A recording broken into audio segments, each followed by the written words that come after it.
Ethan, do you have the clip by chance of Degan getting completely railed? Oh wow. Ooh. Oh, okay. Did you see it, Oh, is Al, it or kitchen? no? Is that kitchen? Yeah, Kitchen just. Oh wow. I definitely want to spend some time talking about this because I think Yeah, that it's this was crazy. Here interesting. we go. Oh, dude, he just commits. Okay. Yes, definitely. The other angle's even a little better. I don't know if they showed in this clip, but yeah, this angle. Oh my goodness. Yeah, so the kamikaze move, for sure. Like he knew he was crashing. Now I will say, like, just keep letting it play through. It was typically when I assess a situation like this, it has a lot to do with where are they meeting each other in the corner, and Deegan's like kind of coming out of corner exit by the time they meet each other, which I would typically rule is pretty dangerous. But I will say that Kitchen did it as safely as possible just based on where he aims. So watch where he aims. He turns his tire and he doesn't aim for Deegan's body or his leg. He aims for Deegan's front tire. So it was a takeout attempt, but I will say it was like a safe. It wasn't an overly dangerous takeout attempt. Yeah. That's not one that I look at and I go, "Oh, he was putting Deegan in too much danger." I don't think so. I do definitely still think it was a cheap shot.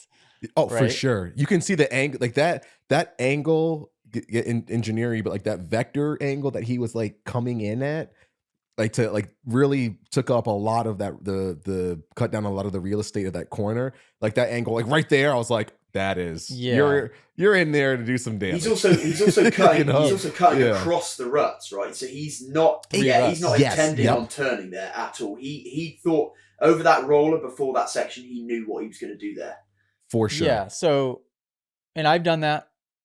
Definitely, I've done that. And I think well, honestly, as much as I say it, it seemed like a bit of a cheap shot, I will also, on the same token, say well played, because it killed Deegan's points. Number one, he didn't have any previous infractions, so he only got a written warning, I think is what happened, right? So there was no real skin off of his back.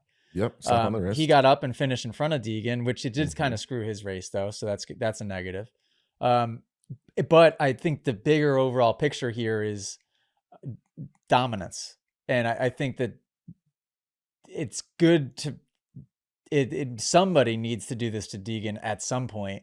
Or I know he only has one more Supercross season left in this class, but he's just owning these guys every step of the way.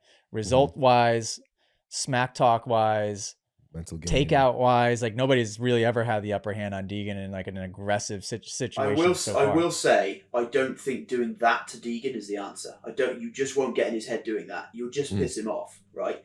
You won't get in his head. The way you get in Deegan's head is you beat him straight up. Yeah. This just is not. This is kind of. It's not that. It's, I agree.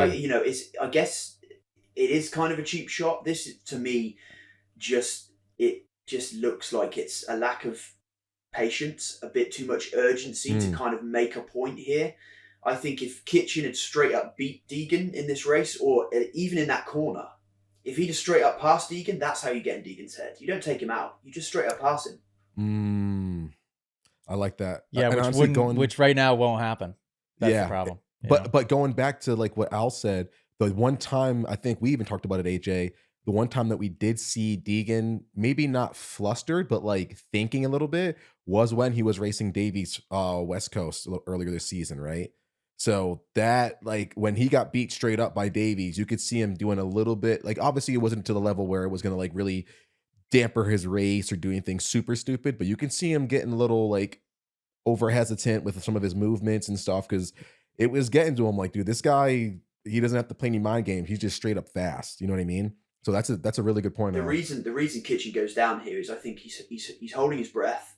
He's gone in there. He's holding tension in his shoulders, and he's just gone for the killer punch, right? And it's that's why he's crashed, because he's held his breath. He's lost his line. He's lost where he's going. He's just gone in fixed mindset into taking Deegan out. Yeah, he didn't even try to. I mean, he didn't even really try to stay up. Yeah.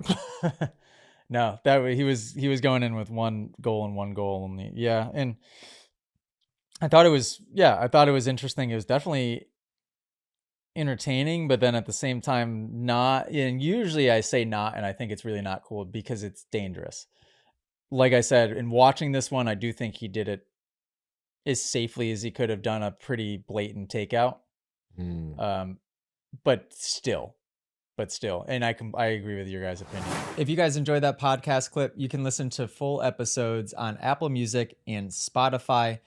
And make sure, if you haven't already, join our community inside of the Moto Academy app. Go to themotoacademy.com today. I'll see you guys inside the community.